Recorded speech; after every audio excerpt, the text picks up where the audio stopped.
Okay, everyone, I think we shall begin. It's great to see so many people here from around the world. So rather than greet you with the time of day, I will say namaskara to everyone, and a namaste. And thank you so much for joining. It looks so good to see people from different groups that I have worked with in the past. I can see NGOs like people from the Center from Education and Documentation, Alternative Law Forum, Civic Bangalore, on which I'm a trustee. I think there's somebody from the Tata Institute of Social Sciences. Greetings, that's my alma mater. So I am Manjulika Vaz. I work with the Health and Humanities Division at the St. John's Research Institute, Bangalore. For those who don't know, the Research Institute is a part of the St. John's National Academy of Health Sciences, of which the Medical College and the hospital are a part. Now, we at the Health and Humanities Division are sort of the oddballs around, as we are the non-medical professionals focusing on the wider aspects of health, illness, and life. Our work includes the social determinants of health, the health condition itself, various forms of healing, from traditional forms to spiritual forms to cultural aspects, like solidarity and community exchanges and so on. Today's conference that we've all gathered here for on sanitation workers and their work is part of a larger project which our division is doing in collaboration with the University of Oxford. And this is to understand the history and the socio-cultural issues around typhoid in the Indian context. Now, understanding enteric fevers, as you all know, is closely associated with the handling of fecal waste and other waste in general, which contaminates our water system and our food. Recognizing the role of those involved with sanitation work for us was something central to this project. We started off with a focus on understanding the technology around sanitation, looking at it like a WASH project, looking at health risks and ways to mitigate health risks. But we realized that that was not enough. We needed to understand the persons involved with this work and the social and cultural and legal issues around sanitation. My colleague, Sakshi Saldana, who most of you have been interacting with, joined us on this project. Now, she did an extensive review of literature and found that documents and academic research were fragmented, while activism and advocacy was very vibrant. Your names, your work came up in this search. She decided on this conference as a means to connect with the vast know-how and experience that each of you has. We also attempted to do our own data collection, but sanitation workers, whether in hospitals or those involved with the municipality, are extremely stressed and stretched as our frontline workers in this pandemic. So we put that also on hold. Now, another objective of our division, the Health and Humanities Division, is public engagement. We see ourselves as the bridge between science and society, between health and humanities, between competence and compassion. We also do a course for our medical students called the Citizen Doctor Program, where the responsibilities and responsiveness of medical students and healthcare providers to social conditions are understood and acted upon. This conference, therefore, locates itself perfectly as a citizens' conference on sanitation workers, where citizens can understand the existing sanitation system, their responsibilities towards sanitation workers, and find avenues for advocacy and for being agents of change. So we have invited today an accomplished group of speakers who will share their experience and expertise in the field of sanitation and on the ground realities that sanitation workers face on a daily basis, from occupational hazards, social, cultural stigma, and intergenerational issues. So, as you've seen in the announcement, we have the conference broken over 2 days. Today, this first set of speakers will focus on the understanding of sanitation work as an occupation, its health risks, and ways to mitigate health hazards. We have as our first speaker, Dr. Sylvia Karpagam, and to chair the session and to introduce her, I hand over to my colleague, Sakshi Saldana, who has done this extraordinary job of organizing today's workshop. Over to you, Sakshi.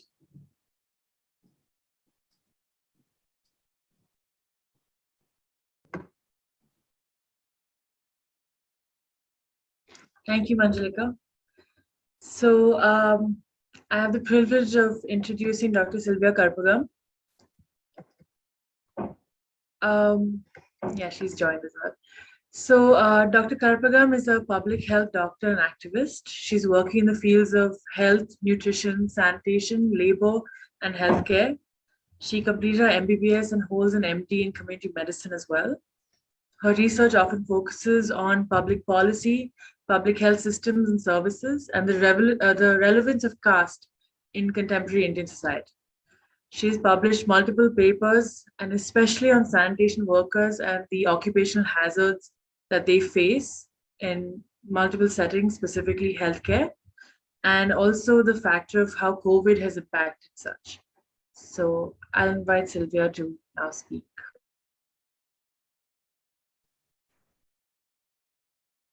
Thank you, Sakshi and Manjalika. Am I audible?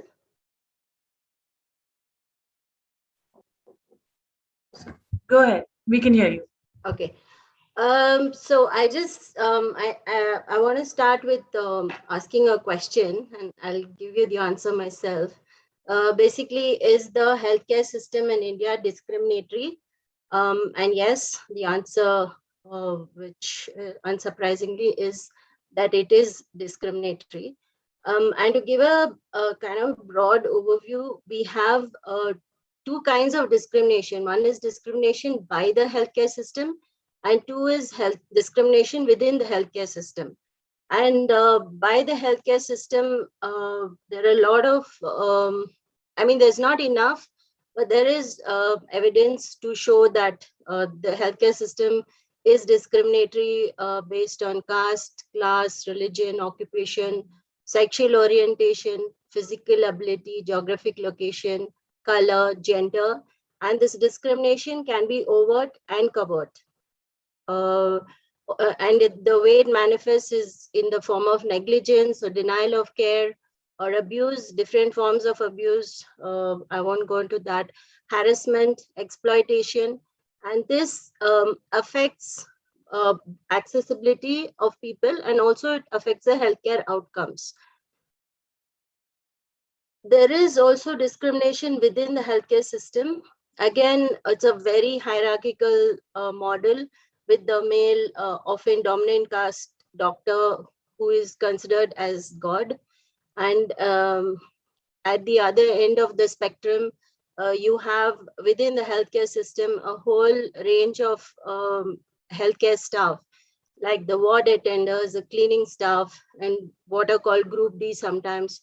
You have the sweepers, you have the people working in mortuaries, in burial grounds, in the crematoria, and also people who handle the biomedical waste. Basically, in Bangalore, they call the parakarmikas, but they're the municipal, that is the government employed sanitation workers. You also have people working as rag pickers. And within the healthcare system, this is the group that handles dead bodies, handles excreta, handles garbage, and also toxic and hazardous waste. And I have to also mention that within the healthcare system, medical education itself, there are multiple forms of discrimination. The NEET, which has recently been introduced, that is a national eligibility and entrance test, is shifting cohort is an interesting terminology, but I won't go into that. But it's worth looking at that to understand how this NEET actually shifts the entire structure of medical education to make it more elitist, to make it less accessible to a whole group of people. And we have several incidents of open harassment and abuse of doctors and medical students, basically because of their background, either the Adivasi doctors or the tribal doctors, Adivasi or tribal.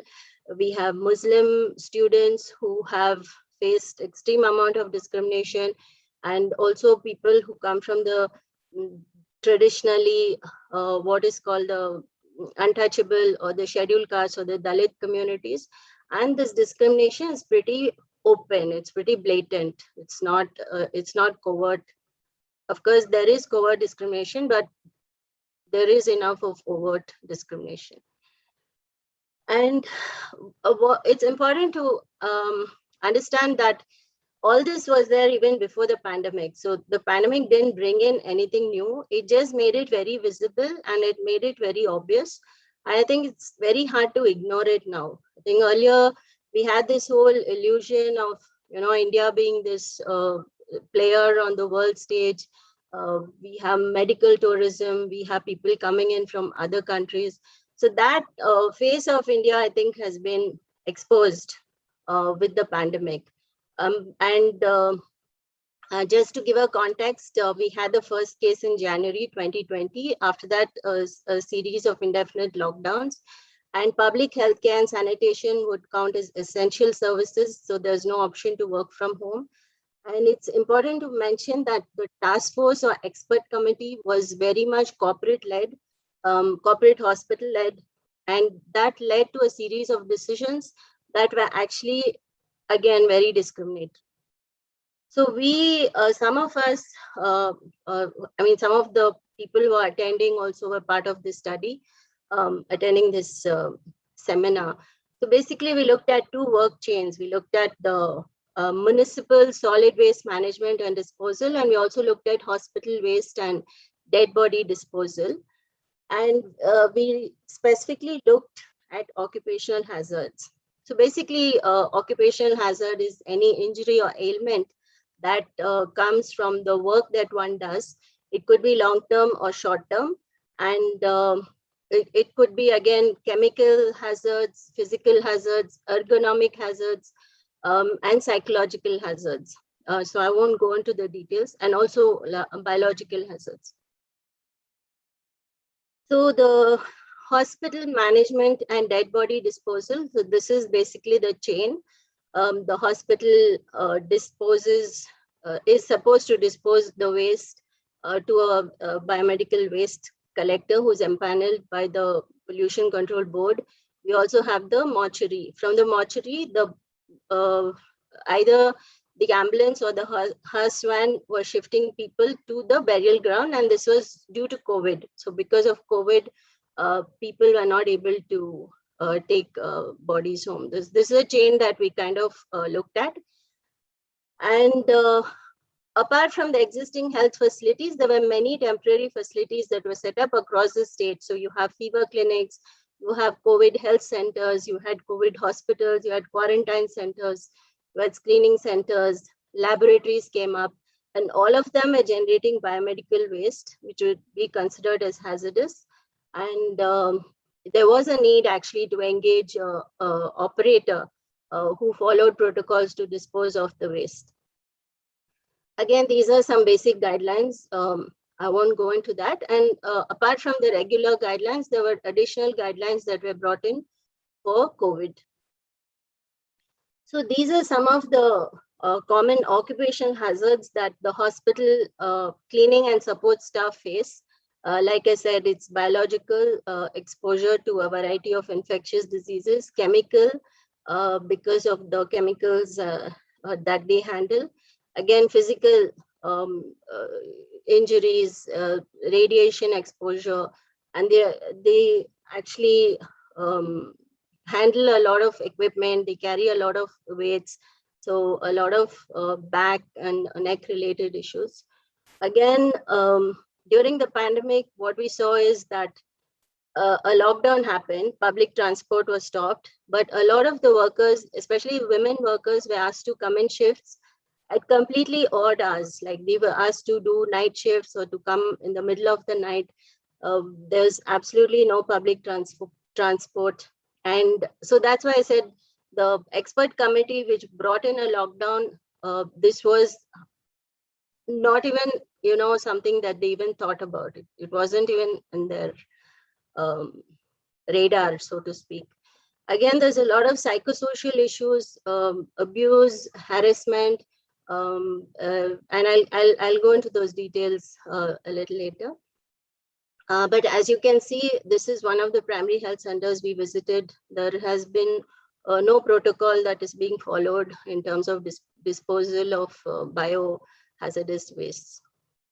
So the All India Central Council of Trade Unions actually filed a public interest litigation, basically saying that, this kind of overarching issue across the, all the people that we interviewed, basically employed under sham contracts, not paid even minimum wages, no form of social security, no job security, handling different kinds of chemicals and biomedical waste with hardly any protection. And we had also a spate of people falling sick, people contracting COVID, people dying of COVID from this group. So again, this is what these are the direct quotes. It's better we just hear what the people have to say. So basically, they've been on contract for years, like 8 years, 10 years, 15 years, 18 years. Basically, it's you're kept in a state of permanent. It's a permanent contract. Basically, you always on a contractual labor, and therefore you do not have most of the basic rights, labor rights. It's a lot of scope for exploitation because the hospital says it's not our responsibility, it's the contractors, and very little grievance redressal when labor is contractual. And so we have the mortuary workers, and this again comes across all the people we interviewed. Most of them, a majority, like I would say more than 90%, come from the Dalit or untouchable or scheduled caste communities.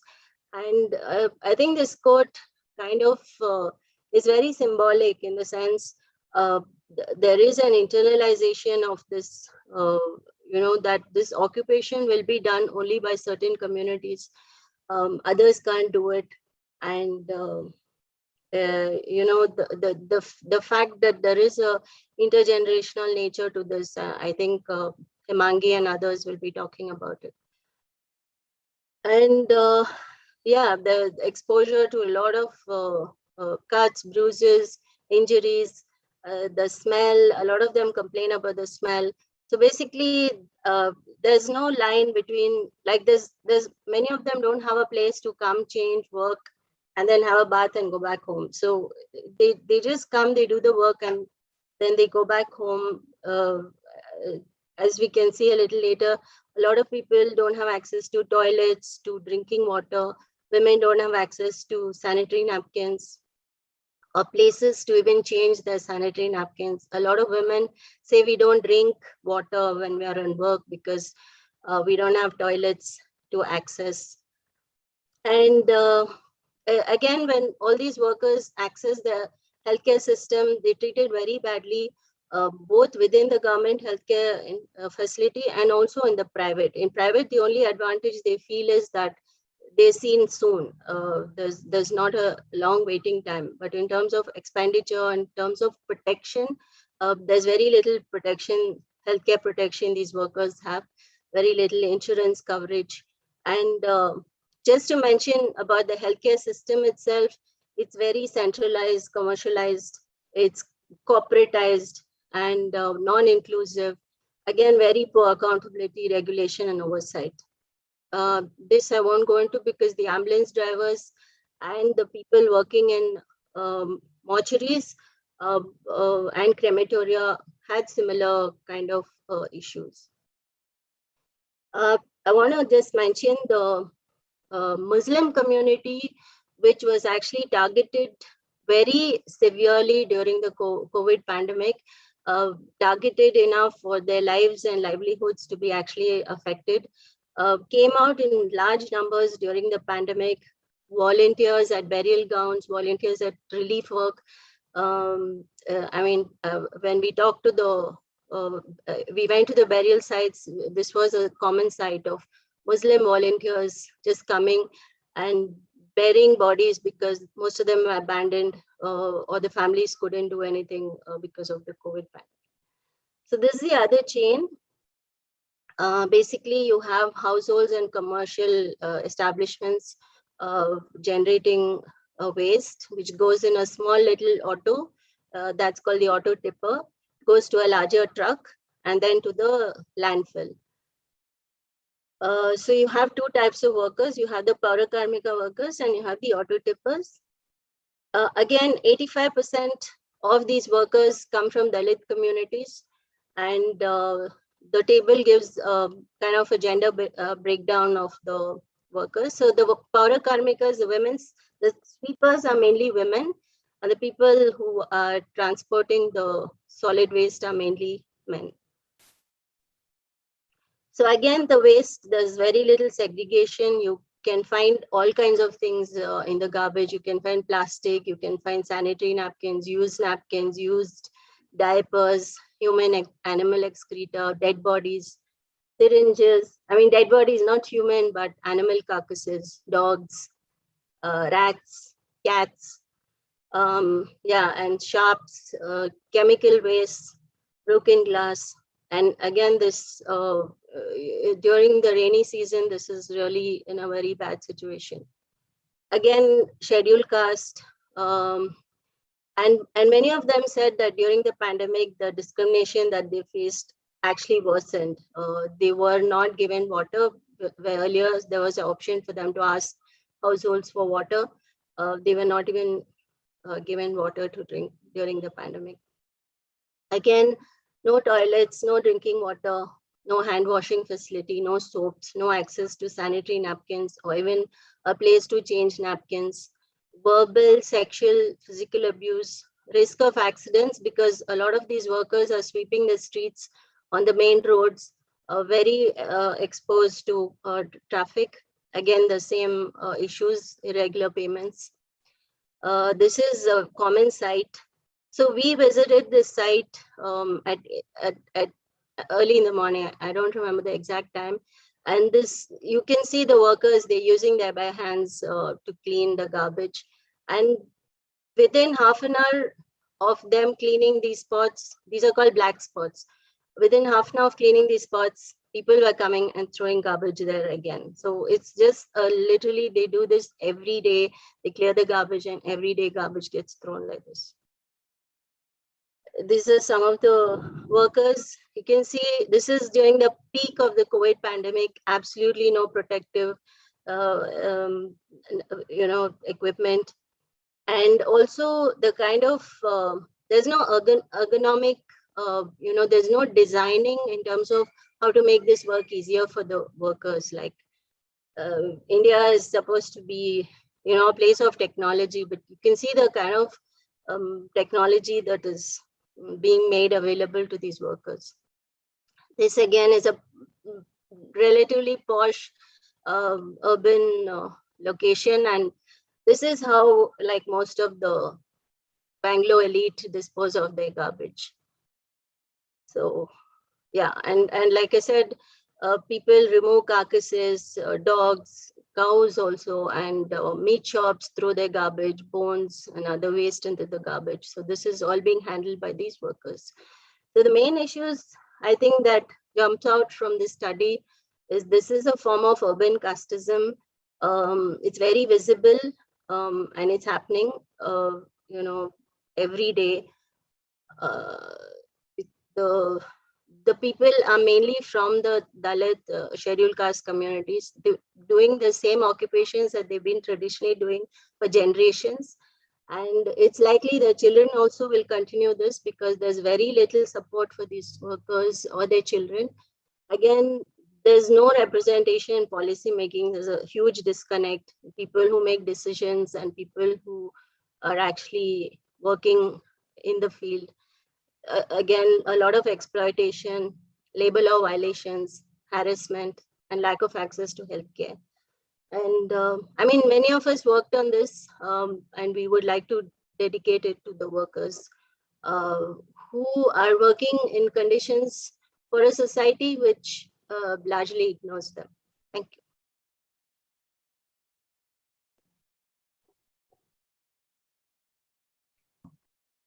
Thank you, Sylvia. If there are any questions that anyone would like to ask, the chat is open, so you can send it out and we can ask it for you. One of the questions that had come up earlier was that considering the situation during the pandemic, that a lot of solid waste management with regards to medical waste and things were being taken care of, or at least protocols were being put in place. Sylvia, were there any changes as such that you can see happened, or any were the workers experiencing any change apart from the stigma that they were, that got increased over that period of time? Have there been any protocol changes as such? Sorry, can you repeat the question? Sure. One of the questions was, during the pandemic, because of the amount of waste, especially biomedical waste, that certain protocols are being put in place. At least that was what was put on in media. So was there any actual experience of that for the workers? Did they claim to have any experience of those protocol changes? So in some of these larger hospitals like Nimhans and Victoria, there was a petition that was filed in the High Court. And the High Court issued an order saying workers have to be given PPE kits. But again, that was just, a one-off thing, or it is not a consistent, it's not a systemic thing. And many of the workers, for example, the auto tippers were given a pair of gloves, which gets cut because of the sharps that they handle. And then there's no replacement. Or they're given such bulky boots that they cannot use, it's impractical. So that's why I said it's not ergonomically designed. There's very little thought actually going into what the workers need. It's very often a tokenism. A case is filed or media reports come out. Yes, lots of media reports came out, and I think one should specifically appreciate the media in Karnataka. They've been very proactive, and I think they have actually held the system accountable very often and repeatedly. So yeah, but in terms of actual implementation, like, very little has changed on the ground.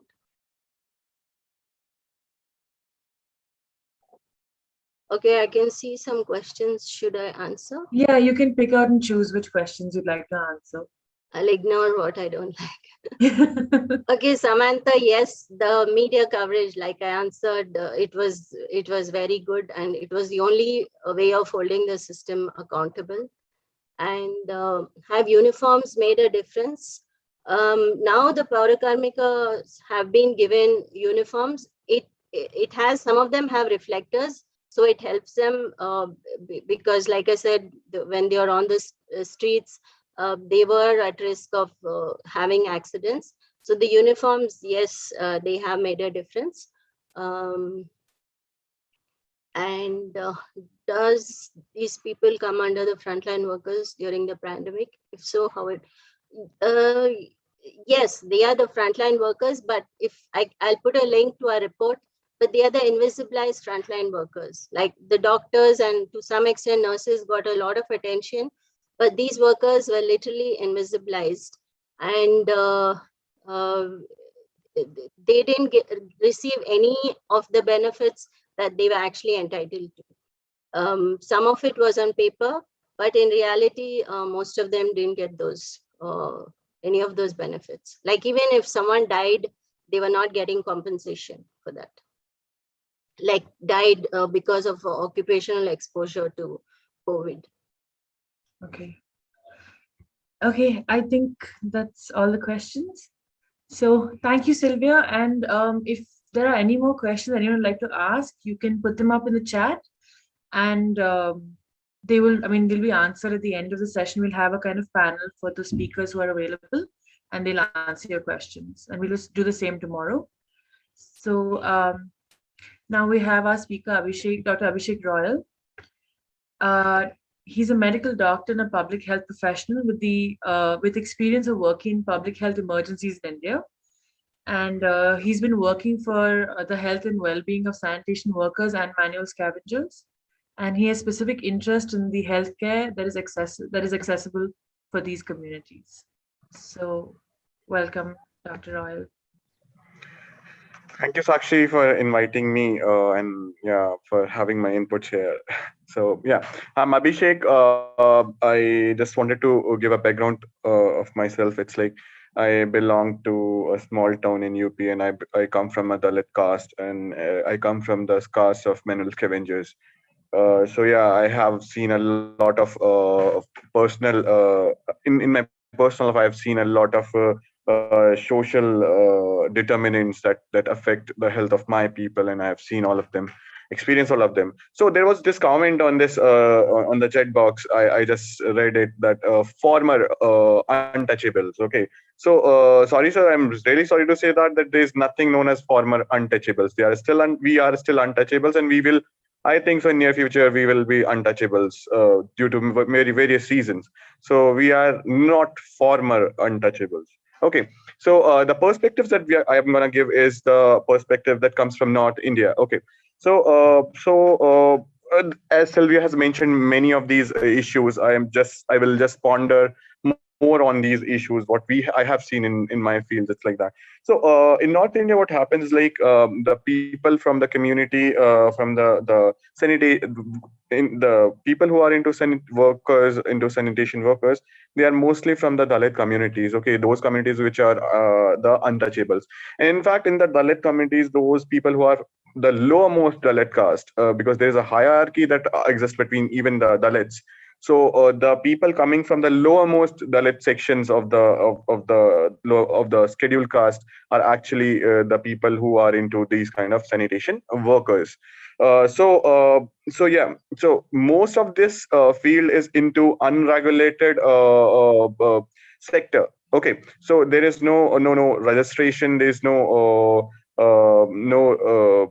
taping of the people who are into this kind of work. So as Sylvia mentioned that there is a majority of the chunk of this population is working under the contractual staff. We call it as bhadega staff ya fir ad hoc workers. So most of them actually work for their entire life in these unregulated sectors. So even in the municipality jobs, most of these workers are actually contractual. So they are like miserly paid, or they are like they're very underpaid. They do not get their salaries on very time, and they do all sorts of odd jobs. So from sweeping of roads to manual scavenging, carrying the waste, biomedical waste, or waste that they extract from the disposal sites or nallas. They carry them over their heads, and they take them to the disposal sites. And simultaneously, this comes to the people who are into municipality jobs. The other kind of population is like who are like personal workers in a mohalla, in a lane. There is a dedicated personal workers, and they come from this section of the society. So they are more vulnerable because they are like kind of daily wagers, and they go there, and most of these are females. Okay, so again, the gender perspective comes into this also. So they are like they do work on the daily wages. During the COVID pandemic, it has actually heightened the discrimination and the inequities that is faced by the community. So most of them are actually not getting any kind of PPE kits, and they're like again, as Sylvia mentioned, that they are the invisible workers in the pandemic. They do not have any kind of security. Believe me, I have talked to a lot of people. I just said that, are you not afraid of getting COVID, or are you why are you working so openly without any PPE kits? They just mentioned that we are not we do not care about it, because it's like if we do not go there, we will not, my children will not be able to eat food tonight. So for us, food matters more than the entire COVID situation. So this is the thing, and they like they get into gutters, they get into nalas without any protective equipment. They even do not know what protective equipments are there. So they never get gloves, they never get boots, they never get protective equipments, even if they are getting into gutters. So there's a lot of that happens within the manual scavenger community, especially because of this kind of work exposure. And since these all are unregulated sectors, they are never accounted for. They never get insurances. Insurance is something that that they are never entitled to. Unfortunately, they never think of that also. So when I see people see, they never they never say thank you, Shamsher. Yeah. So they never think about having a health insurances. There's no concept of preventive health checkups. So once they are not able to handle their health ailments, they will, by the end of the day, when they land up into a hospital, it is all out of pocket expenditures. It's like devastating them. So they will borrow money, they will sell their lands, they will sell their furniture to pay for those kind of expenditure, because they do not have any kind of security. So you can take it in a manner where they're like earning on a daily basis. They do not come under any kind of security systems, and they that's why they are not very health conscious also. So for them, it's like there's a statement that we use is like daily kua khodo, daily pani pe, means that you need to dig the well daily, and if you wanted to drink water daily. So this is something that I have seen a lot there, and many young childrens and girls, small boys, they get into the jobs with their in these odd jobs with their parents, because again they are the workforce for their families also.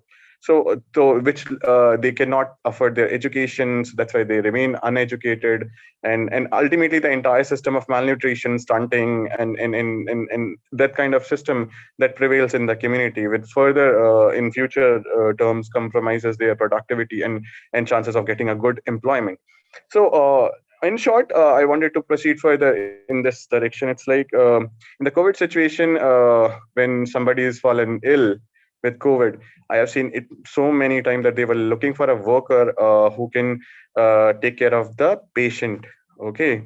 And do you know from where these kind of workers are coming? They are coming from my community. They're like, because we need money, and we are ready to serve a patient who is COVID infected, and that's it.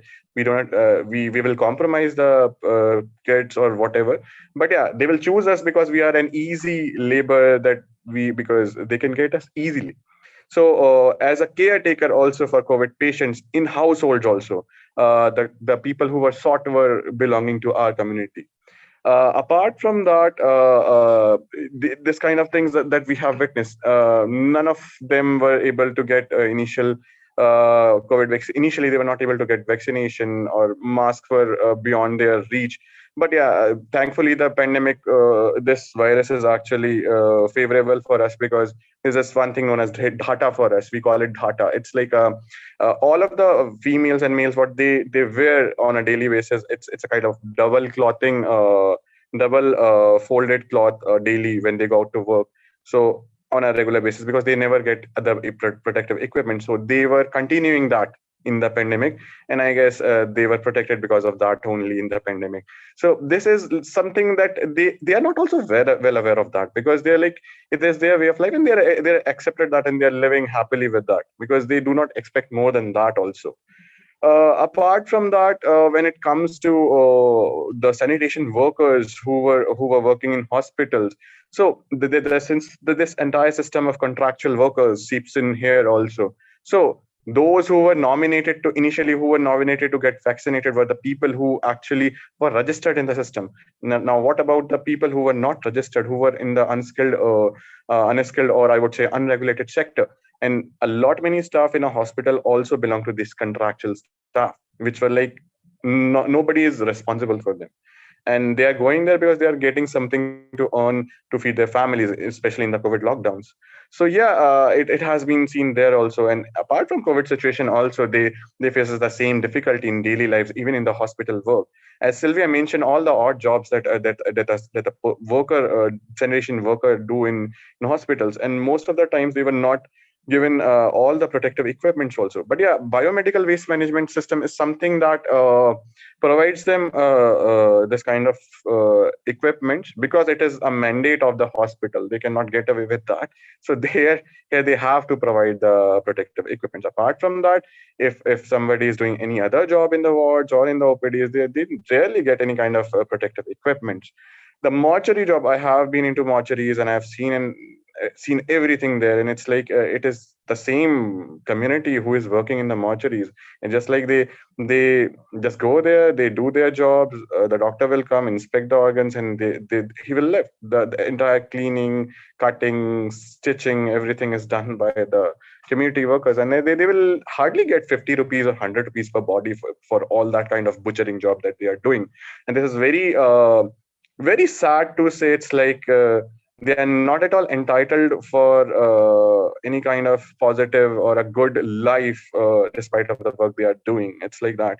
And when their children like me, who tries to take a stand, they're like, we faces a lot of difficulty, because most of the children who are able to study into schools or colleges, they try to hide their castes, because their own colleagues will bully them because of their castes in the so-called elite societies. So yeah, it's like it is a tough journey. So you can look around yourself. Many people will hide their caste, or they will hide that their father or their mother is a sweeper, or come from that kind of odd jobs, because they know if they will be revealed, they will be like bullied like anything. And it's like the other things that are all related to untouchability, we have seen that in a very, very, very great detail. And it's like that.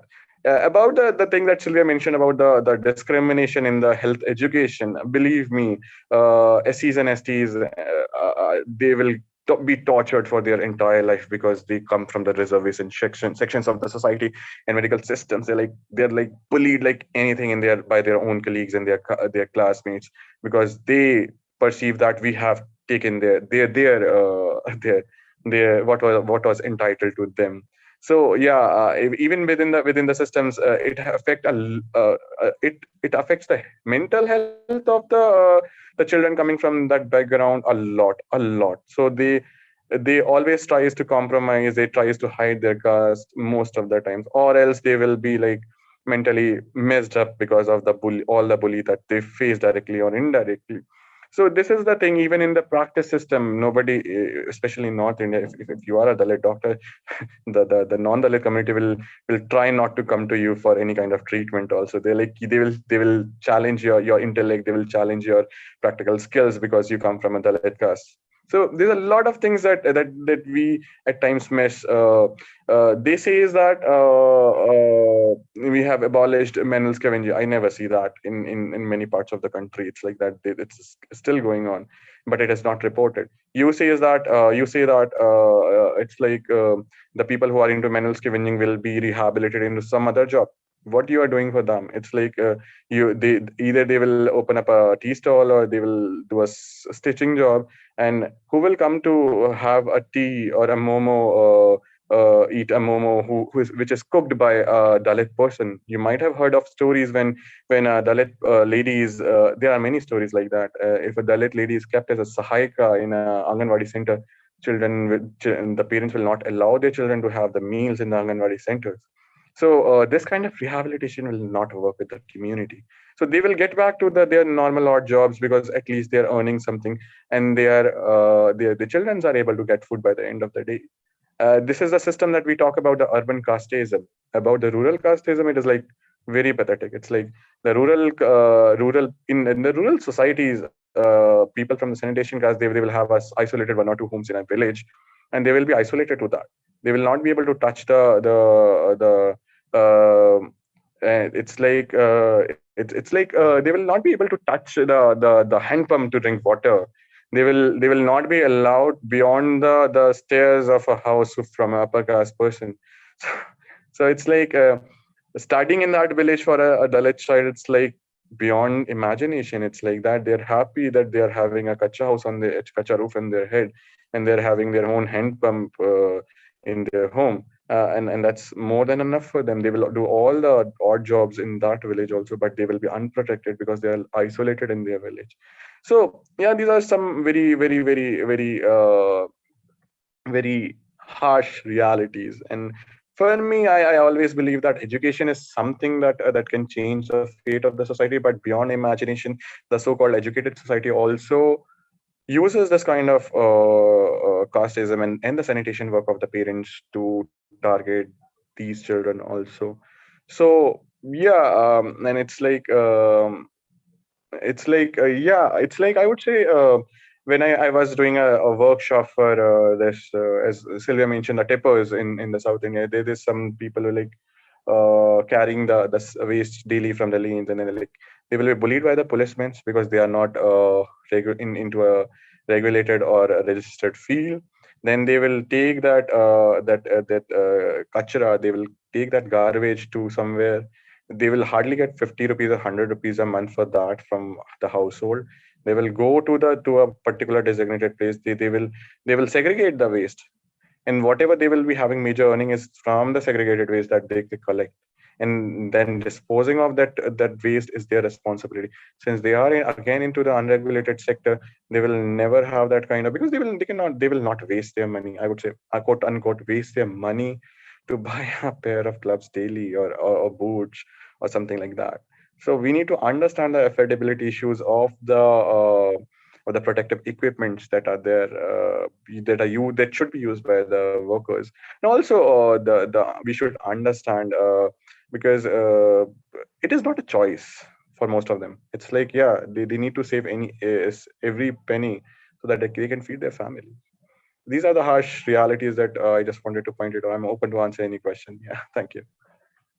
Thank you, Abhishek. A couple of messages are here, but before any of those questions, I want to ask you about what kind of access to healthcare is actually available, considering most of the time that if you want fast and easy healthcare, then you have to actually pay a lot of money for it. And government hospitals aren't always easy or quick. And from the research that we gathered, if somebody needs to, suppose, for example, skin irritation or something, the amount of time it takes to go sit there, get the ointment or medication, to then go back and do the same thing over again, and get the same skin irritation and these kinds of problems that happen over and over again. What is that like on a daily basis for, in different settings? So thank you for asking this question. I forgot to mention this thing. So it's like the entire privatization of healthcare is very problematic to the community, because whenever they have any kind of ailments, whenever they need any kind of healthcare services, they will directly land up into the government sectors. So they at most of the time they are not able to afford the medicines also. So if the hospital will provide them the drugs, they will take it. If not, they will not be able to take it right now, because of this entire privatization of the healthcare system. It's like it's going to be a very big challenge for them, and that's why all the non-communicable diseases, especially diabetes and hypertension, it's like goes undiagnosed and untreated massively in the community. So I would say, yeah, and only system to achieve acquire healthcare services is public system, and which is like right now, I would say it's not a favorable system for them also. Apart from that, when there is a major tragedy, an accident, or any kind of massive healthcare issue, they have to go to the private hospital, and it is always like they never have health insurances. It is always a huge out of pocket expenditure, I would say. So they will sell their houses. It's a vicious circle of poverty that actually comes after that also. Another question was also because of the kind of expenditure you were discussing, if somebody gets injured, and because injury is so common in these kind of high hazardous occupations, how often does it happen that I mean their children have to work and things like that, kind of entrapment? How much is that related to the kind of health and the medical expenses that can occur in occupation fields like these? So it's like when you come from not only Dalit community, when you come from a class or a section of the society which is like grossly deprived, you have a very extensive tolerance to pain, to ailments, to bodily issues. Okay, so if I'm having burning in my skin, I will only use coconut oil or mustard oil that is used in my house. That's it. I will get away with that only. So most of the time, home remedies actually work for us. It's like that. Okay, it's like going to a healthcare system is like the end thing for all of us. It's a reality. Okay, so. Until and unless there are open bleeding wounds, or there is like a breathlessness which is to a level where it's like a person is not able to lie down also, they will tolerate it.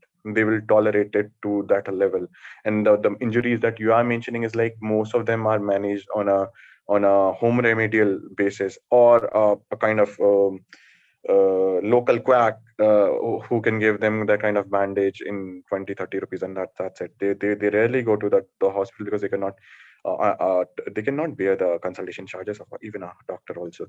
So again, coming back to the same point, it's like that though all these injuries are very common with them, it's like they will manage. First they will try to manage everything at their home, until unless there's something that will create problem in going to their work on a daily basis. Yeah. I think there are a couple of questions if you want to. Yeah, sure. Please. Yeah. Yeah, Okay. I think one of them is about if they have any unions or community organizations to empower these communities, and maybe with regards to healthcare as well. Is any work being done in those areas? So about the communities, there are always unions in most of the cities. Okay, but the unions actually take care of the people who are into the regulated sectors, who are registered. Okay, and we all know that majority of them do not work into the regulated sector. Majority of them. So majority of the community actually falls from the coverage of the unions, first of all. And these unions are not also very strong, believe me. It's like that they have a limitation, they will work till that limitation. But yeah, depending on the city, depending upon the power structure of a particular place, they are not very powerful. And as I mentioned earlier, most of the community actually falls apart from this union because they are not into regulated sectors. Okay. And I think another question is also about since the PEMSR Act of 2013, when it includes rehabilitation in it, this is the Prohibition of Employment of Minor Scavenging Act, for those who don't know. Has that actually been effective in any sense in changing attitudes or to kind of encourage rehabilitation over just banning the practice of minor scavenging?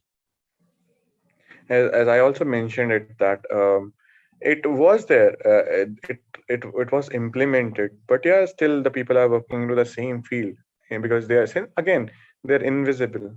They are working. See, who will go in a village and to empty the gutter of a privileged person? People from the sanitation background, they will only go. Okay, and it is not at all visible. Second thing is that rehabilitation. I told you earlier also that what rehabilitation are you doing?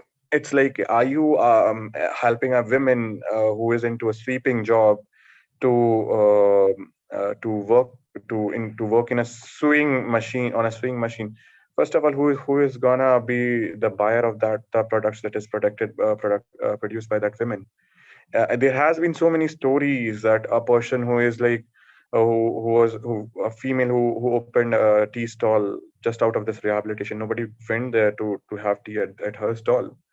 So it is like grossly enrootment of the untouchability indirectly that affects that actually leads to the failure of this rehabilitation system that comes for this manual scavenging. Yeah. I think the last question is Dr. Manjika Vaz. She's asked if improvement in technology would help, whether if we invest in technology, would that have an impact for these communities? So technology, it's like if the technology is top down, it may help. It's like that. But again, first of all, that the thing that is needed is like the regulation and inclusion of all the sanitation worker into one umbrella, recognizing them. Okay, recognizing them that they exist in the society, especially the sweepers who work in the lanes and the mohallas. Okay, they are nowhere visible. Okay, second thing is that uh, uh, I would say first recognize the people who are into contractual jobs, because if you don't have numbers for them, it's like that. First, you will register them. You will have a proper number for them. It's like that. Second thing is that once you have number, you will know what kind of technologies you can give it to them. Okay, so it is a two-way thing. First of all, recognize them, then give them all the services and the equipments that you wish to give them. Technologically, it is required to register them also, and also to provide the equipments also. But yeah, I do not imagine a kind of a special machine working on roads to clean the roads. It's like we are not right now ready for that as a country also, I would say. Because yeah, for them you need to build the capacity of these people also. Do we have that kind of money to even build the capacity? Is it giving to this kind of sanitation sector that you will be able to build the capacity of the people? I really doubt in that. Yeah. So before technological advancement, give them recognition, give them all the benefits that is needed, including insurances or kind of minimum wages that they should be entitled to. There are some more questions actually. Yeah, so I think one thing is that we are almost out of time. So, but before we finish with the questions, I just want to mention that there are speakers tomorrow who will be discussing specifically unionizing and about the impact of the law and about formalization as well. So don't worry if Dr. Royal can't complete these questions, there will be more answers tomorrow as well. But yeah, I think the last question that can be how much of a difference does it make when it's contractual basis versus institutionalizing for workers? Because, I mean, especially from our earlier conversations also, it sure seems that even formal workers aren't getting whatever's being promised to them, whether it's insurance or whether it's PPE or anything that's required. So in that sense, how much of a difference does it make? Does it garner like a stronger demand when you say, I am a permanent worker and I have been promised this? So I think that would be the last question. See, if I am recognized, I have a voice. That's what I wish to say. I'm a person who is into public health research also. So I believe in that if I have a number, I can raise voice. I can ask for my demands, and it's like that. See, it's not also entirely. We cannot put this on government also completely because they don't have numbers. First need that is needed to be done is like to have data, to have numbers, and we do not have that also. So once you will have this kind of regulation, when once you will push all these workers into a regulatory setup, then we actually know what is the number, what kind of services is needed, and how to deliver it to them. Okay, as any other public health intervention or system works, this will come into this also. So regulation of this community is the first step that needed to be done, because as I mentioned earlier, most of them are actually working into this unregulated sector, which is the actual problem, because we do not have numbers for them. And once we will have that number, we can push it to the, they can also raise their voice after that. Believe me, those who are into regulated registered fields, they have a proper salaried account, they get their salaries on time, they have a PF account, they have at least some kind of medical insurance coverage.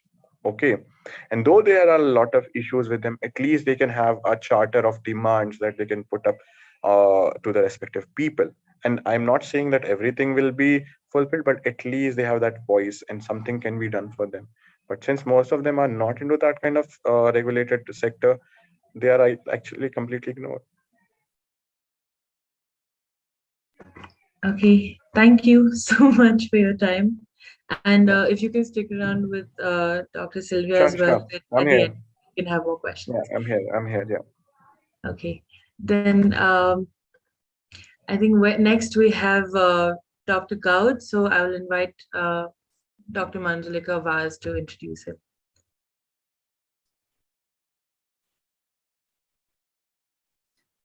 Thank you, Sakshi, and thank you, Abhishek. That was really a very, very revealing and honest presentation that you made. I now have the honor of introducing Dr. Gaud. He is a colleague as well as a friend here as a professor in St. John's Medical College in the Department of Community Health. Apart from having an MD in Community Health, he also has an MBA and an MSc in Psychology. And he has published multiple papers on rural and urban healthcare systems.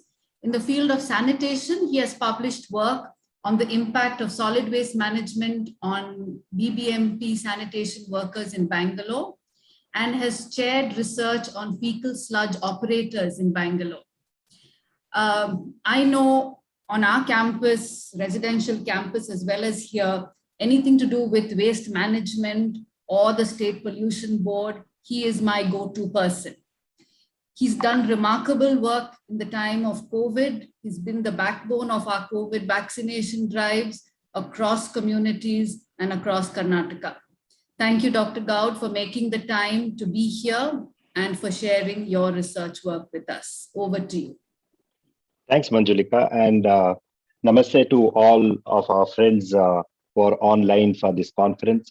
And thanks, Dr. Sylvia, thanks, Abhishek, for that insights into the sanitation work and the workers. Now,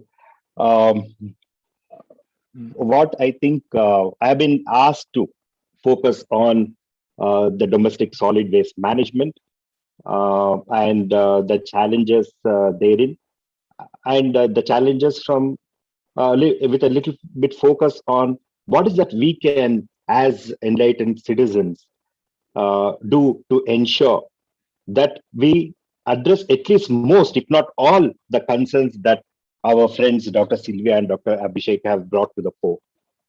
So, and I do see some amount of impact that would be made if we all, as citizens, as civil society, and primarily as citizens, have make little bit of conscious effort to see that the waste that we generate at our households is handled in such a way that it's further management, which begins as from door to door collection, and thereafter its further management becomes that much more less hazardous to the staff, to the workers who are involved in that that part of the chain of waste management. So, friends and colleagues, I will be focusing the next couple of minutes on what is that we all can do to address or to make the occupation of sanitation work,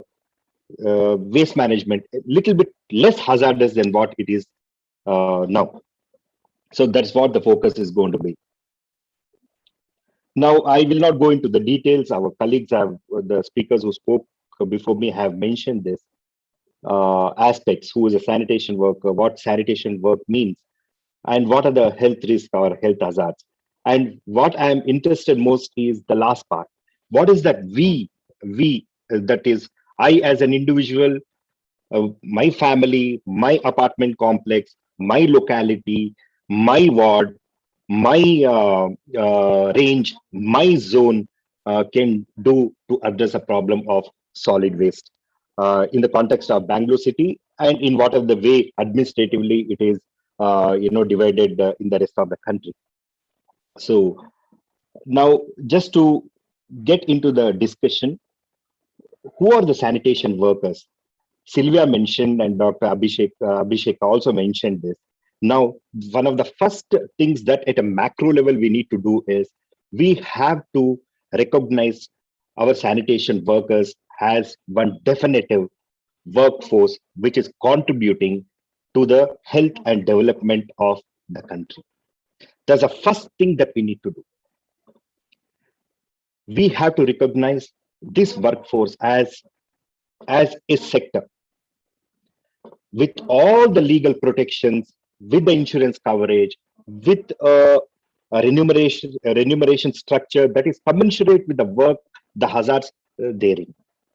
We can bring in the experts from across the field to see that this is done. So I think that's the first thing that we should do. Recognizing sanitation as a occupation and sanitation as a work. That is the first thing that we have to do. And certainly, like I said, sanitation work is all about livelihood, and like so elaborately enunciated by Abhishek, it also relates to human poverty. And like rightly mentioned, I completely agree with Abhishek. If we look at the whole of the human resource that is involved in sanitation worker, it is only a certain underprivileged sector, and the human and the persons from that underprivileged sectors who are involved in this occupation, and that has to change. That has to change, and that change, I'm sure, will happen if primarily we as individuals change our attitudes to. And of course, there is a role for legislation. There is a role for advocacy. There is a role, like one of our colleagues who are on the conference mode. I think they put on a chat box. I think there is also a role for technology. Okay, technology plays a role in reducing the hazards. I think I will mention about that a little later as I go on into this talk. So that's what we need to recognize. While at my department, we are Department of Community Health, while we do many things like any other community medicine department in the country, something that is very dear, what we hold little dear to our hearts is also the occupational health. So we are also little into occupational health, and I understand what Sylvia mentioned. I can relate to what Abhishek mentioned. So yeah, sanitation workers, it begins at our households, persons coming to our homes, picking the waste that is segregated or unsegregated waste, picking the waste from our home and collecting that in either cycle rickshaws or in the modified auto rickshaws or in the modified or the custom-made tippers, then taking it onto a larger collection point, and from there, that point, loading it onto the vehicles and taking it to a final place where it is further segregated and managed as per the waste stream. Now, in fact, this was one of my last slide, but after I heard Sylvia and Abhishek, I shifted the slide on to be my second slide. I think enough has been spoken and said. I will focus on what is that we as individuals should do and can do to see that the risks that are involved in sanitation work are what is this much can be reduced to this much, and what is this much can be further addressed by a few other aspects such as provisioning personal protective equipment and bringing in certain technology interface into the work of the sanitation. Then one of the most important things in solid waste management is segregation. Right now, who are the people who are segregating the waste?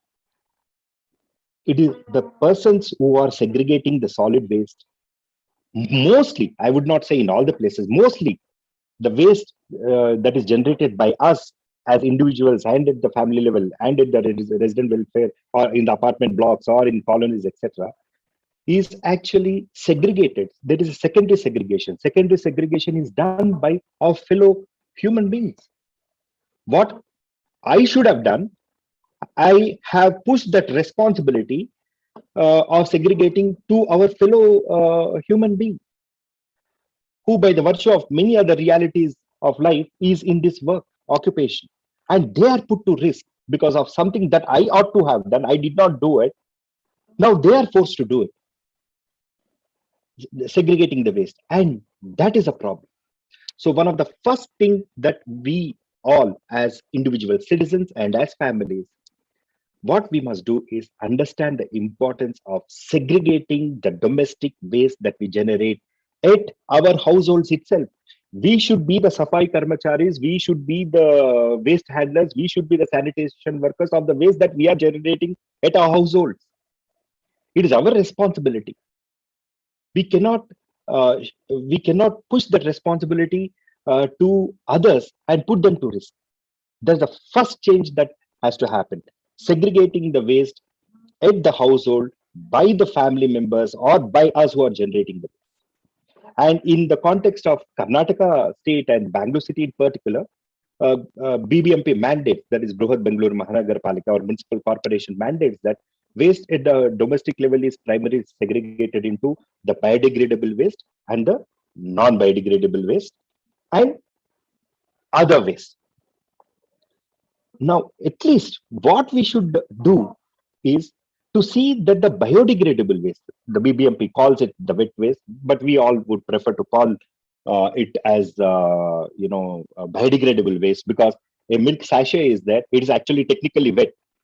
It cannot go into the leftover food and cut and vegetable waste. It has to go into the non-biodegradable waste. But somebody will argue, it has happened on the field actually. Sir, wet waste, no, it is wet. See, there is some amount of milk, it is wet. So we'll go. No.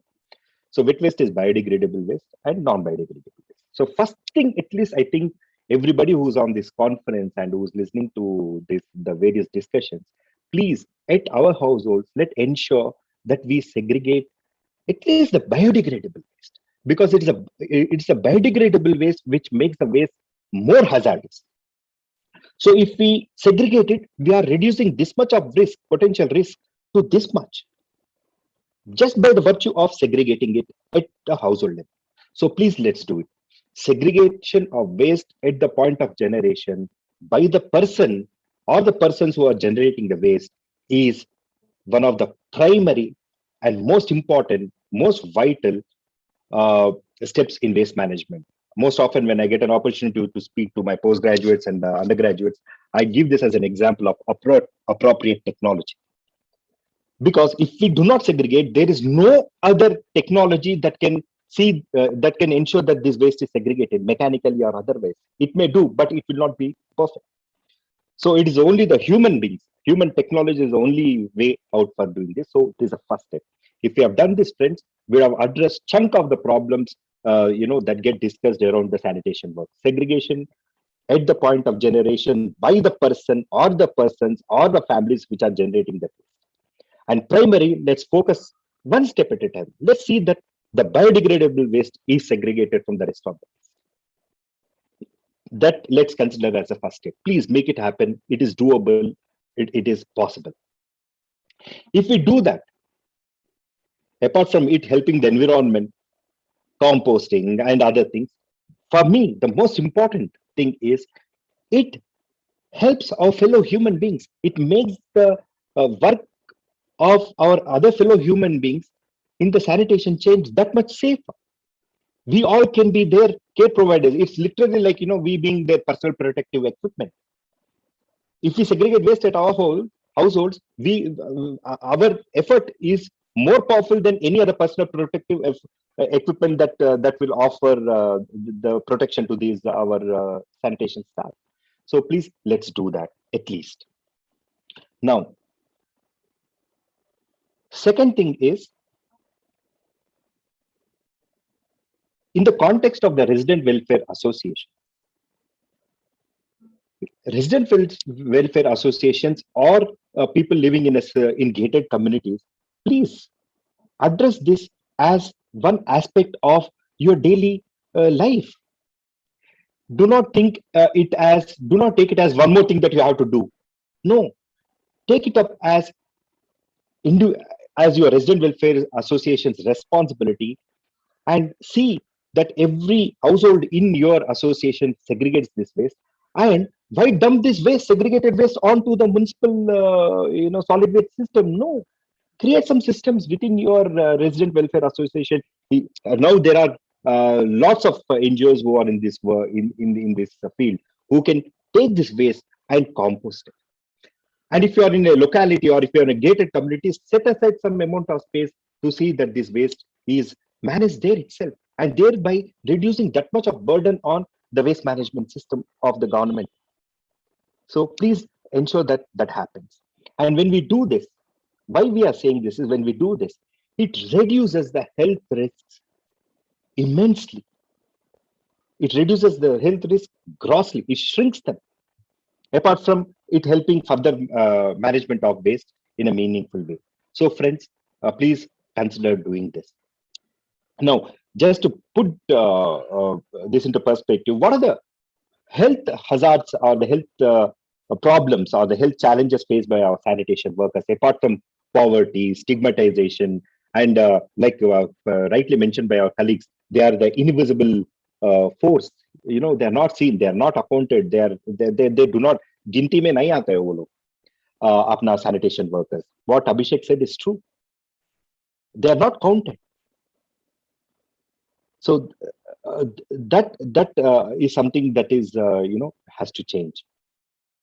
So coming back to the point I wanted to make from a health and medical perspective is, the health problems most often faced by our sanitation workers are, apart from these things, stigmatization and other social and cultural related aspects, which I think are very important because they hit our self-esteem, hits the human side, which irreparably.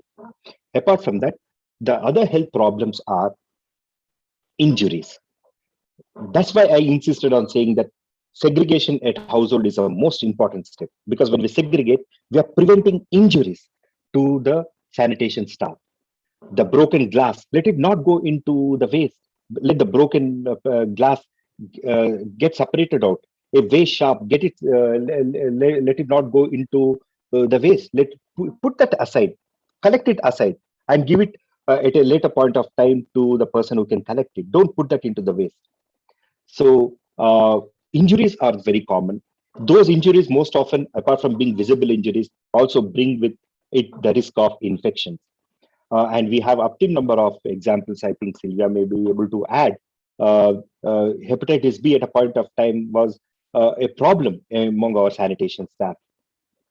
So and probably, if not all, a proportion of that probably may be because of the sharp injuries they sustain of the unsegregated waste, both at the household level and also at a larger community. If there's a hospital nearby, we should not be surprised if some waste of that hospital ends up in the municipal waste container. Though to a large extent it has reduced now, thanks to the Pollution Control Board and the PBM.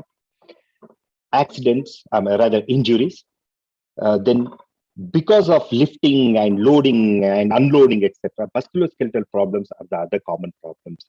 Infections, all the whole typhoid, the hepatitis B, like I mentioned, gastrointestinal infection, worm infestation, also to some extent. Apart from these infections, the other health problems are musculoskeletal problems. The backaches, the shoulder pain, the arm pains are the ones which actually harm the sanitation workers. Actually, most often it is this musculoskeletal problems which push our sanitation workers to go for use of tobacco and other substances, and most unfortunately get into the also abuse alcohol. So musculoskeletal problems are a big issue among our sanitation workers. And rightly mentioned by Sylvia, we also have seen had an incident wherein one of the Paura Karmikas was actually hit by a speeding vehicle on the roadside when she tripped, trying to cross a small stormwater drain while collecting the waste. So those accidents are also actually a reality. But I think the problems that we get to see even in the published literature is only the tip of the iceberg of the health problems our sanitation workers suffer. And that is because they are not accounted for. That is because they are not counted in. That is because they do not come under any regulatory mechanism. What was mentioned by Abhishek. I think the health problems that we see among our sanitation workers is only the tip of the iceberg. So these are the common health problems. Having said this, friends, I think much of this can be addressed at individual level by us all primarily. We are the technology, we are the personal protective equipment to safeguard the work and make the work of the sanitation staff, whoever it is, little bit safer. I think I will stop here and will take questions from the delegates and anybody who has questions, and Sylvia and Abhishek can also join. Thanks, thanks, Dr. Goud, for that plea really from your end. You have seen the effects of non-segregation on the health of these individuals. I think you stressed on the responsibilities really as an important part where all of us have a role to play. They cannot be pointing fingers in the other direction. It has to start with us and our families. Just wanting to know your thoughts about the role of punishments and fines if a person like me or anybody else is irresponsible versus having to change attitude and bring about awareness. Now that seems like a forever problem. What do you think is something that would help? Okay, Manjula, I think you are hinting at again households which do not segregate waste and are absolutely responsible. I will not say no to it. Fines are fine, but I also think, yeah, fines are fine, Manjulika. To answer your question, should they be fine? Yeah, please fine. Right. Having said that, we also have to collectively think of creating an enabling environment to see that even the not so encouraged person or not so motivated person also gets so very motivated to segregate the waste. And that is something that researchers such as our colleagues who are on this and including you can play a role in. What is that we should do to see that people are encouraged to segregate the waste? Fines, let the fines say, yes, stay. I am not saying no to fines, but what other innovative way, what other out of the box way can we think of to see that we create a motivating, enabling environment to see that the waste gets segregated wherever it is getting generated? I think that is one big challenge. I think a worthy challenge for us to look into. So that has to happen because. And coming to the point when you mentioned punitive measures, fines, etc., we have seen them a galore, Manjulika, including wearing of helmets and traffic rules and alcohol and drunk and drive issues. It has a role to play, but I think for an enlightened society, which we all claim that we are moving towards, I know there will be a lot of disagreements, etc. But looking at things positively, we have to look at enabling the environment. Yeah, no, I think what you're saying is true. It also connects with what Abhishek and Sylvia are talking about, which is respecting dignity of individuals and not doing it just because of somebody policing you. Correct. Right? So I think that's a good point you've made. There are questions that are in the box, which are specifically to do with occupational health, health hazards that these groups face. They've asked whether you could put some light on leptospirosis and Helicobacter pylori, and what are those impacts that sanitation workers face? Correct. So leptospirosis, yes, it's an infectious disease. It's an infectious disease. It happens because of the contaminated water. And we have the stormwater drains, which are less stormwater drains and more of sewage lines, unfortunately. So the leptospira dwells in these contaminated waters, and that causes leptospirosis. While it may not be life-threatening, but definitely it is it causes severe morbidity and calls for hospitalization and giving some antibiotics. So that is about leptospirosis. And Helicobacter infection again is again a GI infection. It is because of this Helicobacter pylori. Most often we end up treating gastritis as gastritis with H2 blockers and other anti what do you call gastritis medicines. But most often these gastritis symptoms could be because of Helicobacter infections, and research has gone into this, and many people now for a resistant gastritis or symptoms of gastritis, what we call as gastroesophageal reflux disease, that we get belching and chest burning, etc. It could be because of Helicobacter pylori. And again, it is a hand-to-mouth kind of an infection which is related to hygiene, etc. This also is seen among our sanitation workers. But having said this, Manjulika, infectious diseases are to stay, and not to forget typhoid, cholera, dysenteries, and Shigella, shigellosis, etc. Count them all into this. All of that again goes back to segregating the waste. All of that again goes back to segregating the waste. Of course, there is the macro systems have to improve. Our sewage system, sewage management system has to improve. Our sewage management system has to improve. Our stormwater drains must be allowed to remain as stormwater drains and not become glorified nalas. Then there is a role for personal protective equipment, and there is a role for motivating people to use this personal protective equipment. And we are keep on saying for the last 23 months, and we have said that before also, the importance of hand washing. All of this, if put together, will address most of these infectious diseases. But again, here the primary thing again is segregation. What's the point if we do not segregate child's feces and ensure that it goes into the toilet rather than it ending up into the municipal bin? We all know that in how many households it happens. Oh, makkal kakkas in Kannada. Okay, the child's feces, it is not harmful. Okay, it can go into the municipal waste bin. No, that's wrong. Child's feces is as infectious as any other infected adults. So that kind of a knowledge gap also needs to be filled in. So when we do all these things, infections due to solid waste will be addressed. Yes, yes. I've also seen how they do that with children's feces, and then the sanitation workers are not even able to eat food after that because the food that we eat, our dal, looks so similar. So it creates an aversion. Absolutely. Even normal food eating. Yes. So I think that's where the psychological or mental health aspect of what Abhishek mentioned comes in, Manjulika. I'm sure tomorrow's speakers, including my colleague, Dr. Anisa, who was my student, I think she also will present in her oral narrative these aspects. So I will not, steal her part of the talk. So, but I'm sure they will come going forward. Okay.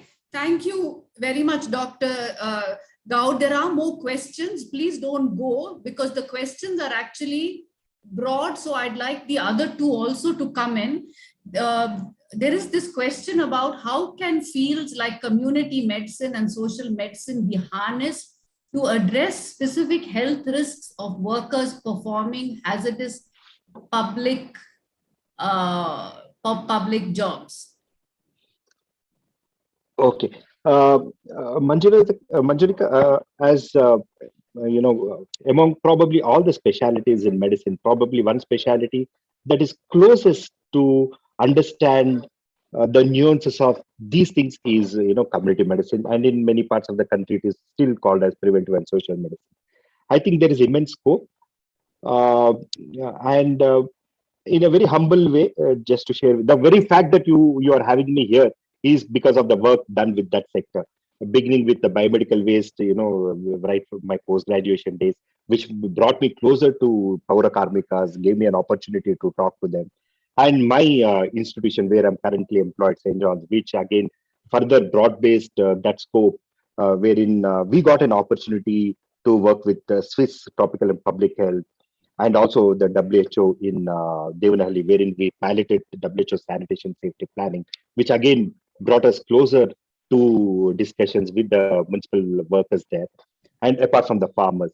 And also the Nexus project, which thanks to CDD Border, which asked us to anchor, that again involved the going into the field and looking at the waste and how that waste can be harnessed to make into a compost and look at the health hazards it poses to the farmers. I think I'm a community medicine man. So I think there is a scope. In fact, I did acknowledge, I did mention this to my colleagues at JIPMA, who were a part of our team at Nexus. I said, guys, it was us. Now you are in. I think across the country, if all of the community medicine departments can look this also as one area of work, it will be great. So I think somewhere the beginning has been we made a beginning, Manjulika. I think more and more of my fraternity will look into this, and we have the big lady there, Sylvia, who is headlong into this. I think I mean, these are all the motivating factors. I think for my specialty to come a little bit more into this field. In fact, I'll just take a couple of seconds and say, I want to mention this. My colleague, Dr. Nancy Angelin, and who guided Dr. Anissa along with me. Anissa, I think, is slated to speak tomorrow or today, I'm not sure. She probably is the only community medicine lady doctor who has actually worked with fecal sludge operators. She probably is the only person in the country, a doctor, a community medicine, that too a lady doctor who has gone, tailed the fecal sludge operators from point A to point Z, interacted with them. Apart from just stopping short of leaving with them, she has done everything. She's going to lined up to speak here at this conference.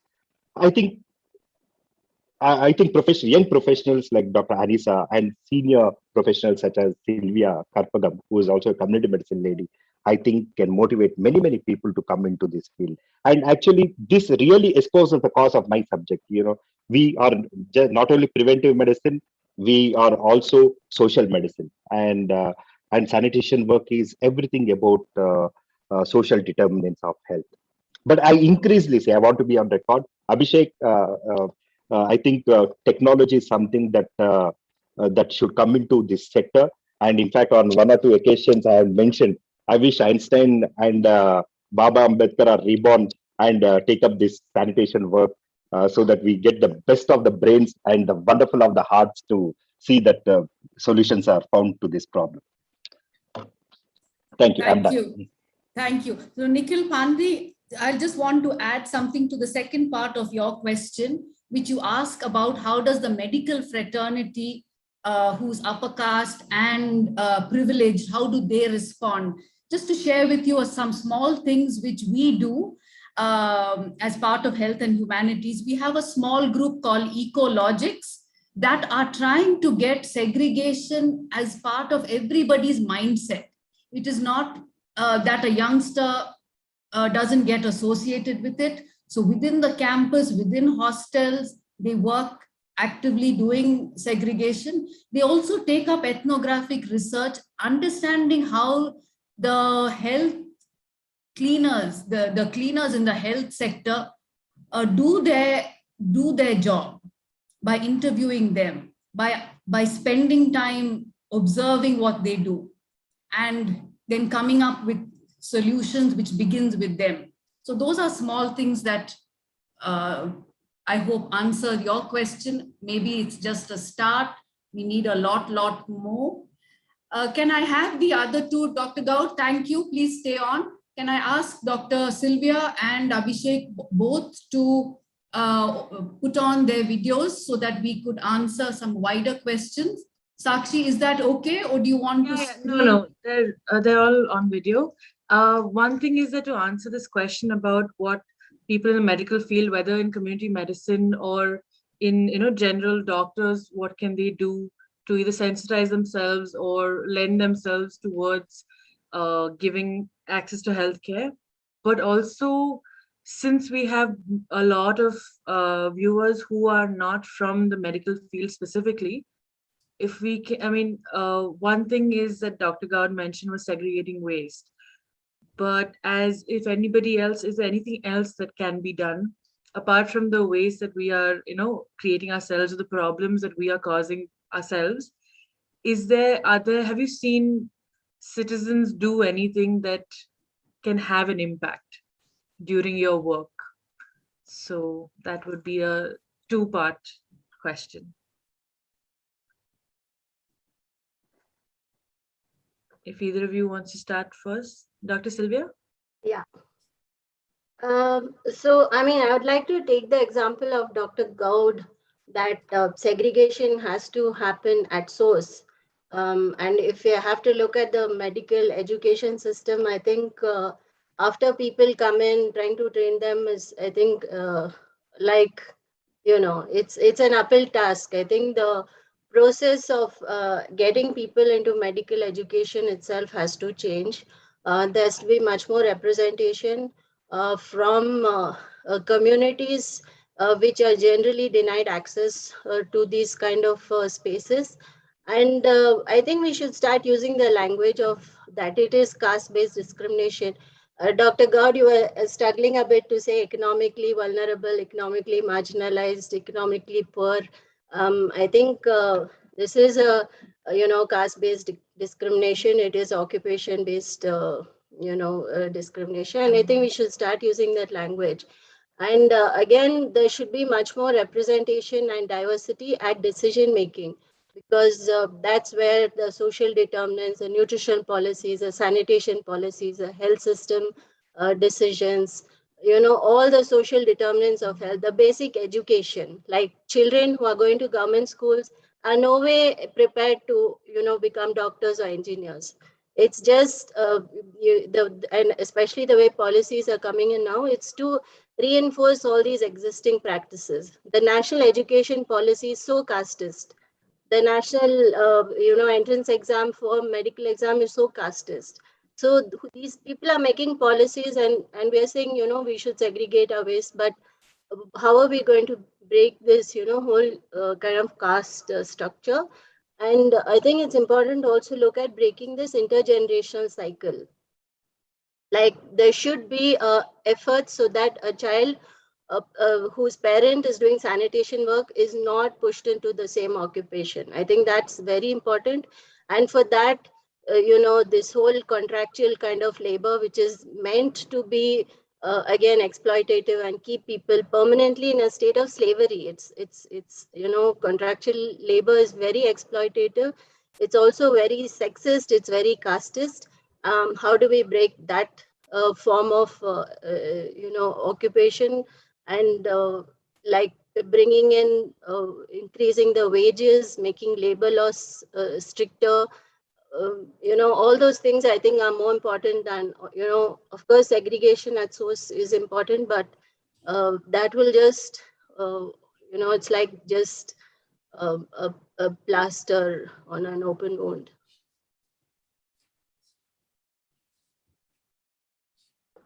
Dr. Royal?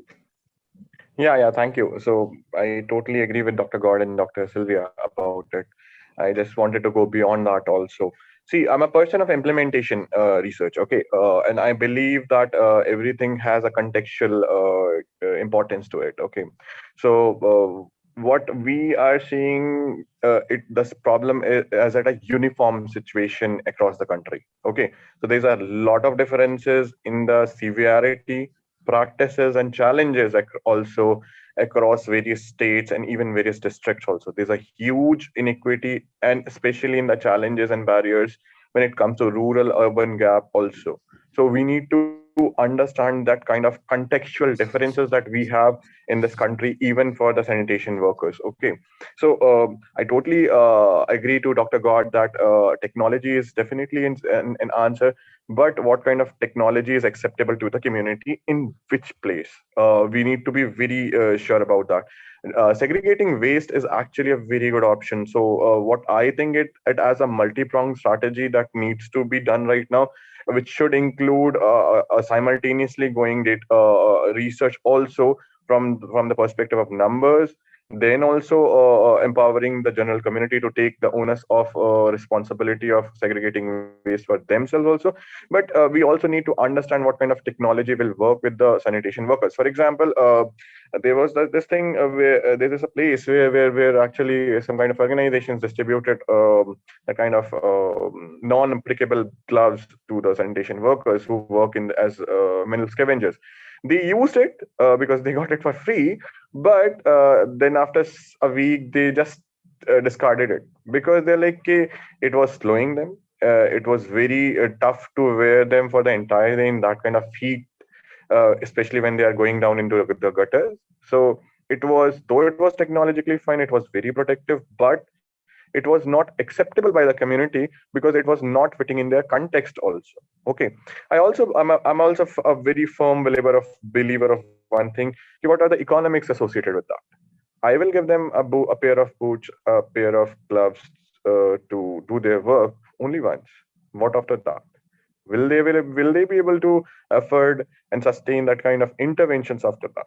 So this is something that we need to contextualize also at this point of time, and only see we need to treat it as a community. Okay, so only waste segregation, waste disposal, or biomedical waste. See, we need to see it as a very kind of umbrella occupation. Okay, for example, a person could be a sweeper, and the same person can be working to remove the carcasses of animals from somebody's places. The same person will also be carrying the shit of females of upper caste from their homes and disposing it to somewhere else also. So these are like kind of we what we are seeing it as a one tunnel based thing, but it is a system that we need to think it as actually. Or about the technology, definitely I believe that it is required, but from the medical system point of view, I believe it that the entire solution for that is like a public health challenges, especially looking at this population not only from the caste perspectives also, though caste perspective matters a lot, because you will only see majority, more than 90% of the people from the lower caste coming in these kind of occupation because they are forced to most of the time. They don't have any other opportunities also. So but what beyond that, I would also like to say that what about branches related to occupational health are doing apart from the waste management or biomedical waste management? They see these people just like that from that lenses also. There are many further lenses that we need to look at them also. We do not see them as environmental health also. We never see them like that. We never see them from the perspective of maternal child health also. Everything is based on a system, and we need to understand the integrity of the of each component of that system. If I'm a mother, and if I'm a pregnant lady, if I belong to that community where I have to get food every day, I need to work. If I need to go into gutter when I am pregnant, or just before the day I go into labor, and after 5 days of labor I'm going back to that area, definitely this is going to affect the child, my health and my child's health also. So who is accountable for that? And every small trauma, all of us who are from the public health background or medical background, they know every small trauma counts for the malnutrition and stopping or delaying the growth of a child, and ultimately living into him into a vicious circle again and landing up into the same place where their parents are actually. So we need to see it from a very broader lens right now. It is not only about waste management or biomedical waste management. Yeah.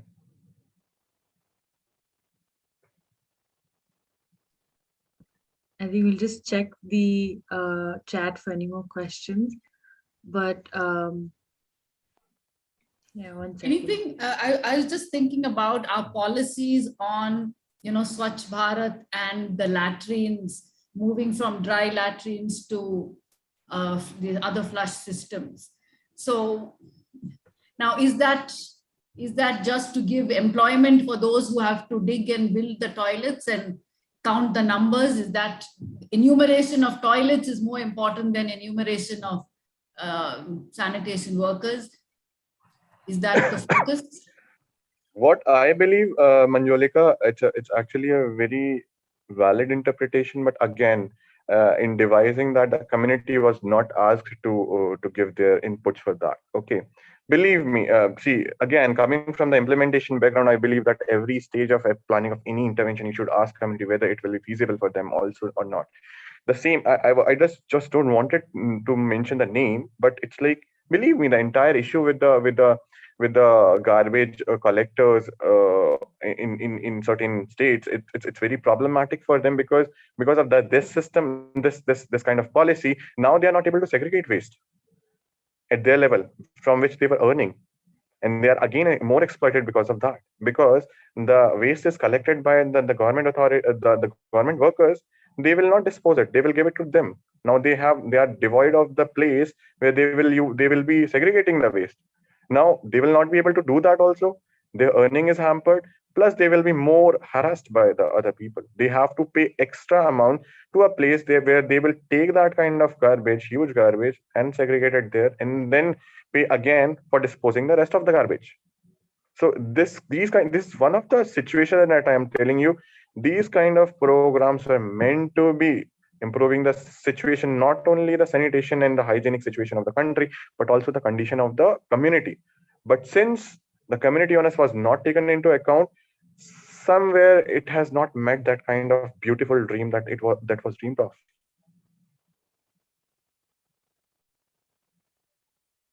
I think a lot of the time when we're discussing any kind of reformation in that way, especially policy making, as Dr. Sylvia said, that if there is casteism already in place amongst those who are making the policies, or along the lines all the way down to grassroots, and it is a very, very large country, so we rely on top-down policy making, which ends up with could have a huge impact. So are there ways for advocacy to change?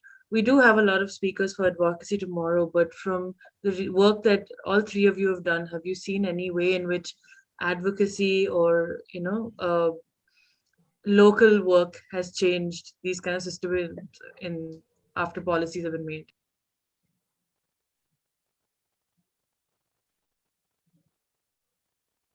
Sylvia, you could go first.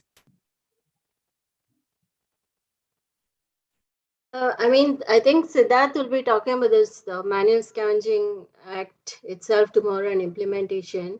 But from what we see here in Karnataka is that when the government makes all these sweeping things that we will make India open defecation free by such and such year, we will eradicate manual scavenging. We have a bad history of this target-based approach. We had it with the family planning. What happens is Abhishek said, first of all, it goes underground. Secondly, people become criminalized. And thirdly, governments are just rushing to say that, we are manual scavenging free, which means that the people who are actually doing manual scavenging are not getting registered. They're not getting the one-time grant. They're not getting, any of the scholarships or any of the benefits, because technically they don't exist as per the government. So that's a huge problem.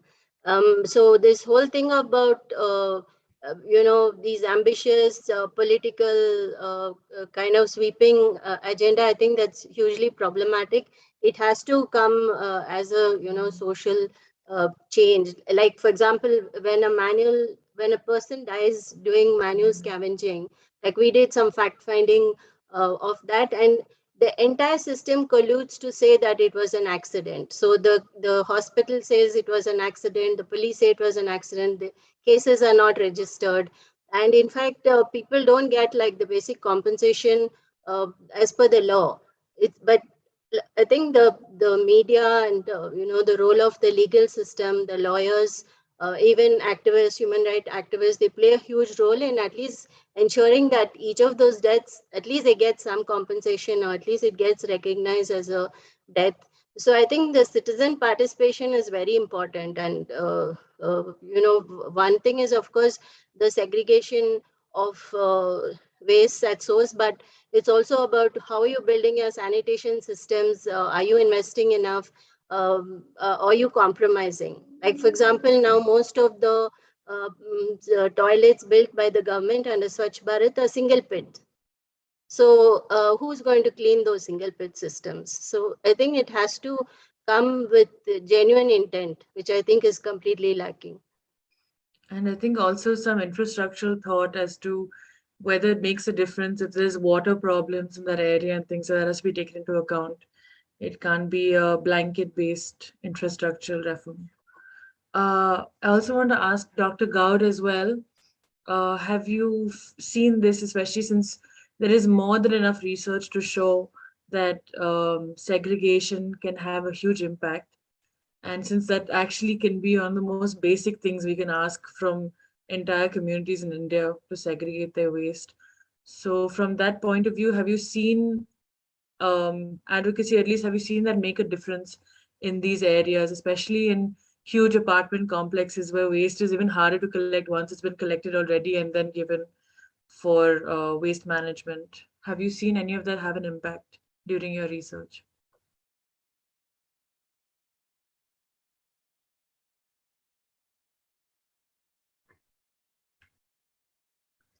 Are you able to, okay, sorry, are you able to speak now? I think try unmuting now, it might work. No, 1 second.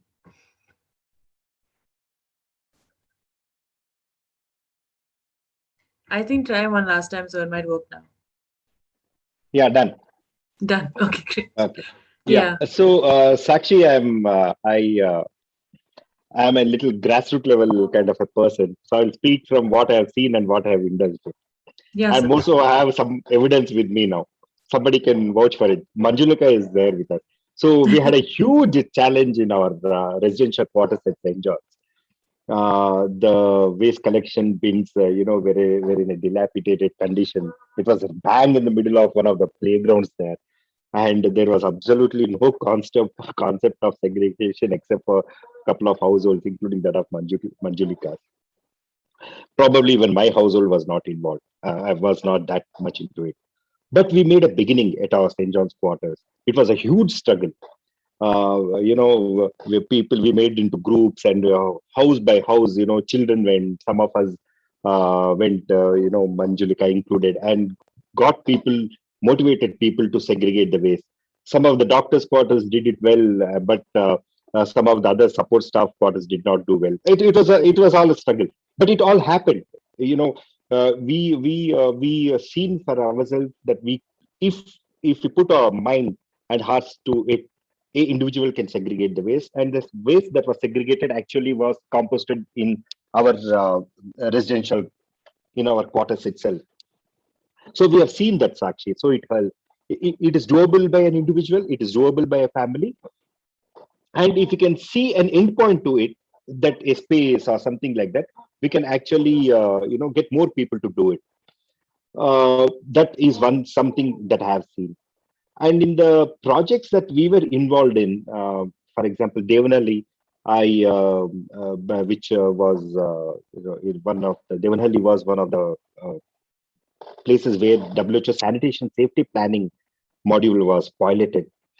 Now I understand there is a fecal sludge management unit. That is, all the fecal sludge that gets collected in that locality is taken there, and in the current context, in a mechanized way, that waste gets managed along with some amount of biodegradable waste also.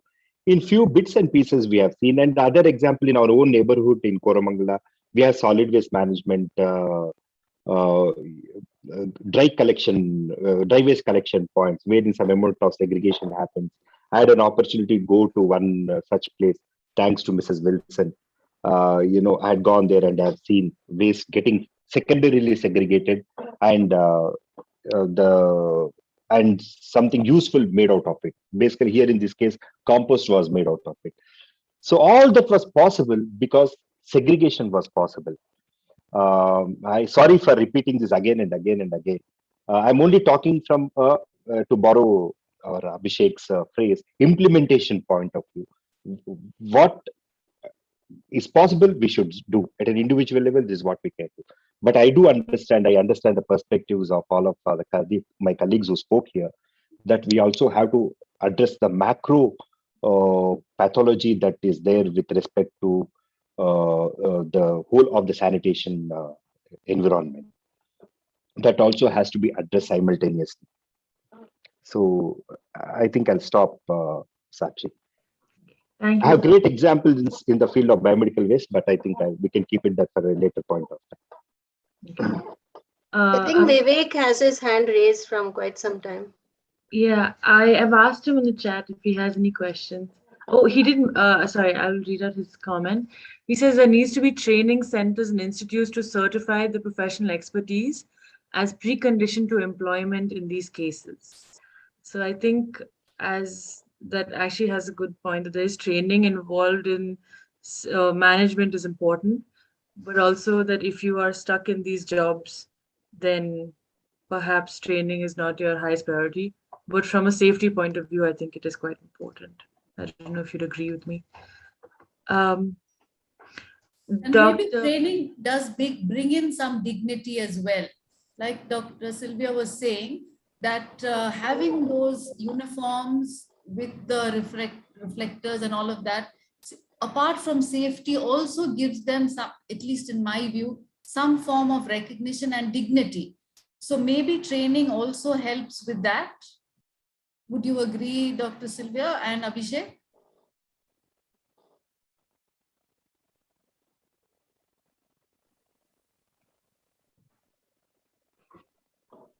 You can speak, Abhishek. Sorry, I missed the question because there's some network issue. That's it. Yeah, no, Can I you think please repeat you're it? talking about the complexity of what helps and what perpetuates really. So whether training and improving the identity of the individual, the sanitation worker, helps to address this underlying caste discrimination, occupation discrimination that exists. So the two things were uniform and training. Does it help in improving status and recognition? Definitely. See, it has been seen in public health that, see, first of all, when we talk about education, it's not only about literacy, it's about kind of health education that we are giving to them. They don't know, these kind of workers do not know that they should wear a proper dress. They do not know how to do their work without any kind of proper protocols. So if we are training them on those issues, definitely whatever they can afford, whatever they can sustain, at least they will adopt those practices also. So in this one of the trainings that I have been taking in Delhi, we actually train them how to keep themselves healthy from whatever they can have in a particular season, okay, that they can afford also and live a healthy life. So these kind of trainings, especially on the occupational preventive measures or the safety measures, can definitely help. At least whatever they can afford and sustain, that will change their personal practices also. So trainings and having a strong IEC will definitely help. Yeah, but again, that needs to be contextualized also. Thank you, everyone. I think it's time for us to call it a day. So over to you, Sakshi, to wind up. And I'm not sure whether we are doing the screening of the... I think that'll be happening tomorrow. Best poster? to do that tomorrow. Yeah, the poster, as Dr. Gaud said, of Anisa's poster on her work with fecal sludge operators. So we'll be doing that tomorrow. We have a whole lineup as well tomorrow, but thank you so much to the speakers today, Dr. Gaud, Dr. Karpagam, Dr. Royal, for spending some time here and sharing your experience and research with us. It was very enlightening. I think a lot of the participants have been mentioning the same.